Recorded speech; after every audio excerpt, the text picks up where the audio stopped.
All right, Tom Fitton joins us now. He's president of Judicial Watch, and he's been leading the charge with so many requests, freedom of information requests. It is making this administration and making the president, it's giving a defense against an all-out attack by what was left of Barack Obama's FBI.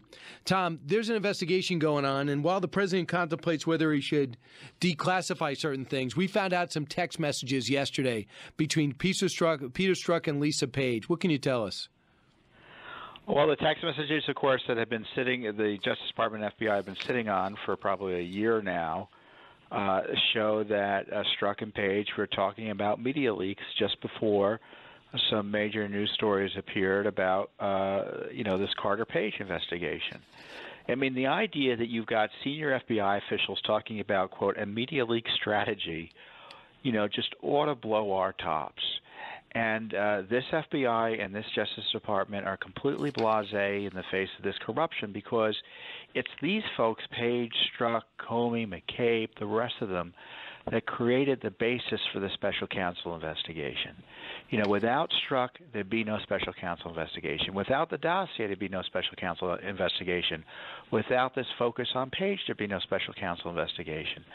So the special counsel's built on a sand of corruption. And this is why, in my view, it needs to be shut down. Strzok, remember, worked the Russia investigation for well over a year plus, nearly 2 years, before, in secret, Mr. Mueller had to pull him off the investigation because the IG got a hold of the text messages like these. It's just extraordinary. Yeah, basically, he says to Lisa Page, let's find out. Let's talk about a media leak strategy. His lawyer came out and said, no, we're talking about to stop leaks coming from the FBI, not actually have leaks come out of the FBI. But there's a problem with that. You got another text message, a follow-up shows that Strzok is praising Page for the media leak, right. And 2 days later, a story appears in the Washington Post that talks about a Carter Page FISA warrant. So his lawyer, I think, really has to come up with a plan B, because I'm not buying it. Are you? I'm not either. Strzok's legal defense on this is, who are you going to believe, me or your lying eyes? The insurance policy doesn't mean insurance policy. When I say we're going to stop Trump, it doesn't mean we're going to stop Trump. And when I say we have a media leak strategy and praise people about a leak, it means that we're actually against leaks. We're not going to check our brains at the door, and that's why Mr. Strzok is no longer a member of the FBI. Would you also say that the media stories are also used in the FISA warrant to show that judge, hey, listen, not only do I have information, but this stuff is coming out in the press, but yet they fed the press? Well, I call it the self-licking ice cream cone. They cite themselves in three different ways as sources and pretending that they're three different sources when in fact it's just one source, putting the information out in a variety of formats. And this is, and you raise a good point, further indication of how the FISA court process was abused. And it brings us to the issue that we raised initially is that, Judicial Watch just uncovered there were no FISA court hearings into the Carter Page warrants. All we have now are the warrant applications that show the dossier was misused. That portion's been declassified that we have. We want the president to declassify the rest, and this is for the reason to declassify the rest. If Strzok had anything to do with it, you can bet it was corrupt, and you can bet he was running the warrants. Tom Fitton with us. So, Tom, I was fascinated by that special that Jake Tapper did with George Papadopoulos, because this 28-year-old on the Foreign Policy Council that the president met with, I think, once, was trying to impress everybody to get a full-time job. He says that flat out. At some point, he wasn't telling the truth to the FBI. He cuts a deal with the FBI, gets 14 days in jail. He finally is able to tell his story and mysteriously chooses Jake Tapper to do it. This is what stuck out with me. His conversation with Stefan Halper, a Cambridge professor we now know is on the payroll of the FBI, who we know was this source. Now, you tell me what you think is happening here from your experience. Let's listen.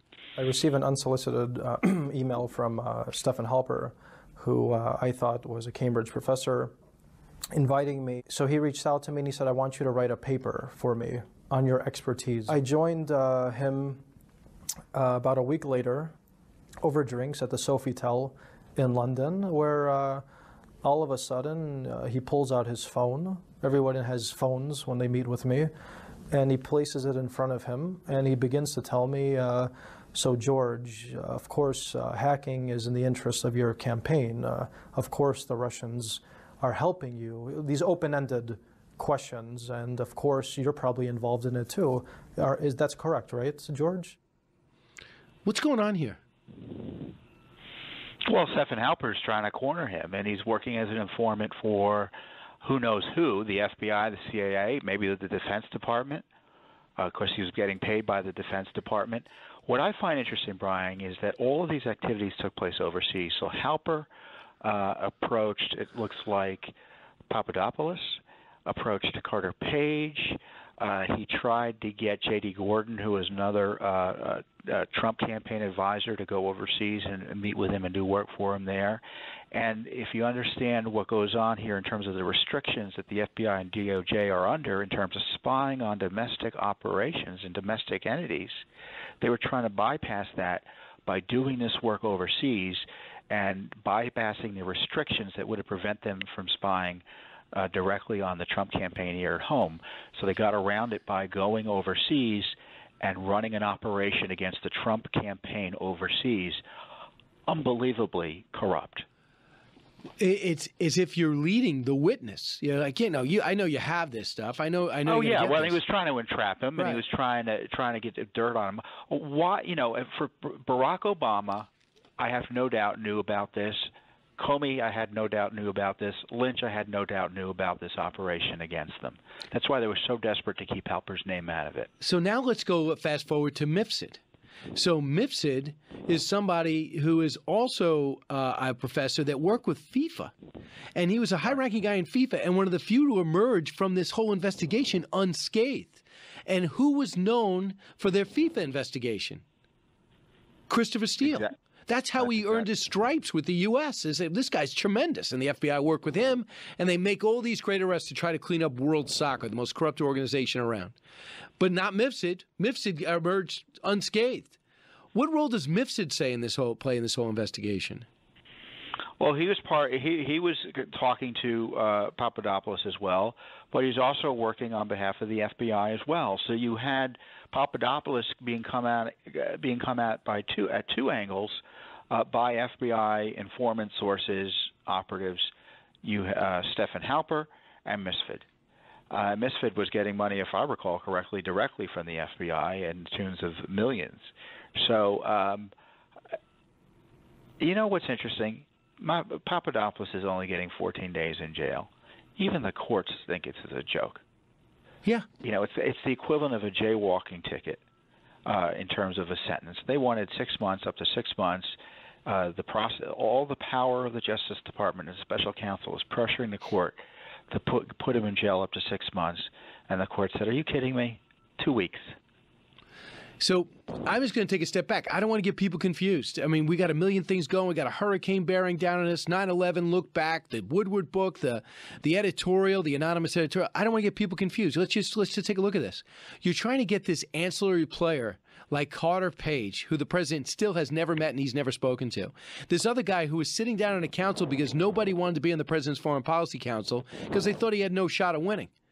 And they're targeting these two players. Now, this is not Dave Bossy and Corey Lewandowski and early on. These are minor players by all accounts. And at the same time, they're saying this is proof that we have to investigate Trump's collusion with Russia. It doesn't make any sense. Like there's a lack of logic here. And then they get Paul Manafort and they're going to put him in jail for 380 years. They need him to flip on Trump. He would in a second, I believe, but he does nothing on Trump. Right. He was recommended by Tom Barack to try to wrangle delegates, and he would work for free because Corey Lewandowski was in, many people thought, over his head at the time. You can pretend like he's trying to wrangle for the Ukraine or doing something else, but that's not what happened. So what is going on? I'm shocked more people aren't outraged by this, Tom. Well, yeah, because you've got a partisan media class and the establishment of both parties don't want to take on the basis of the Mueller operation. I mean, even our friends in Congress who are very aggressive in trying to get records out, they tend to leave Mueller alone. And this is why they're afraid of getting too deep into this. And, people ask, why was this all going on? Why were they doing this? Why were they doing that? Well, the simplest explanation is because they were corrupt. They were looking for pretexts to take out Donald Trump because they didn't want him to win, because there's no other reasonable explanation, because spycraft and tradecraft and intelligence operations would never have targeted anyone so low on the rung, and they certainly wouldn't have targeted a presidential campaign based on such specious reasons and ridiculous allegations. So why did they do it? It's because they were corrupt. Peter Strzok said he didn't want Trump to get elected. Obviously, Comey didn't want Trump to get elected. Loretta Lynch didn't want Trump to get elected. Barack Obama, by the way, he was out campaigning for Hillary, and people don't understand this. That was the most significant intervention by a president, an incumbent president in a presidential campaign in 100 years. Candidates for presidency regularly did not have the support or the active campaign intervention of incumbent presidents. It just hadn't happened in recent American history. So you had Obama personally involved in the race, being briefed on these operations against the candidate who was trying to oppose the person he was supporting. It's just nightmarish. And the IGs recognized that the Russia investigation was spurred, at least in part, by Strzok's potential anti-Trump bias. So, the proof is out there, and my view is we've got to shut the Mueller operation down as a result. We want more evidence, but more than enough to at least pause it while there's a full-blown investigation. This is what annoys me about it, Brian, is that because the president's under investigation, the establishment class tells us we're not allowed to do any investigation into the corruption associated with the initiation of that investigation or its ongoing abuses. Isn't that convenient? It's a catch-22. So there's no check on the Justice Department now because the president's not allowed to be president. It's incredible. Got to stop. Right. It's got to stop. And by the way, obviously, this president, more than anybody else, he hanging this over his head. It's really weighing on him and on the country. And Bill Clinton would tell you, even though it was self-inflicted, the investigation that Ken Starr did absolutely affected his decisions on a regular basis. So how is the country benefiting from this? We have to really examine this. I agree that a corrupt president should not get away with corruption because he could be distracted. But this way is not working. So the other thing to bring up, which you brought up a fine point, I never thought about it. Barack Obama did more campaigning than Hillary Clinton. He actually was going to diners, shaking hands for her, and it didn't work. Remember Al Gore didn't even want Bill Clinton on the stump? Remember John McCain told George Bush, please stay away, I'll meet you once? Right. Do you remember that Ronald Reagan didn't do anything except for eventually endorse Bush 41 for president, and that was his vice president for 8 years? So this is extraordinary. I never thought about it, but now that he's back, we'll see if that's going to resonate at all. And you can go back 100 years, and you'll see that happening again and again over time, and this is the first time it's happened in a century. So the president had this Barack Obama had this unusual interest in wanting Hillary Clinton elected.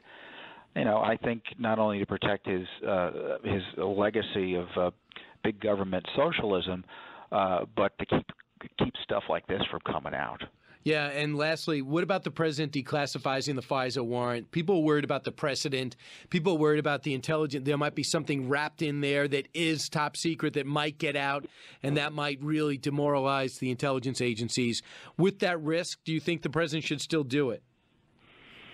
Oh, if I thought there was anything serious that needed to be protected, I would advise him not to do it. We've already seen that the deep state says that, and it turns out not to be true, because the portion of the FISA warrant he did declassify, that's the reason we got them under FOIA, because he made the decision to declassify the page material earlier this year. It showed that corruption, that the DNC dossier dishonestly used in the warrants and all of the information that was withheld. And people who have read it, who are in responsible positions in Congress, has said that there's nothing there that deserves to be classified or it's classified improperly. So he just needs to do his proper diligence and oversight, make sure nothing's done that is inappropriate, but release the information. And in my experience, I've been doing this for 20 years, in politically sensitive situations like this, classification is used as a method not to protect the national security, but to protect individuals and agencies from being held to account for their corruption. He is Tom Fitton. Tom, thanks for your tireless work. He's president of Judicial Watch. Thanks, Tom. You're welcome, Brian. Thank you.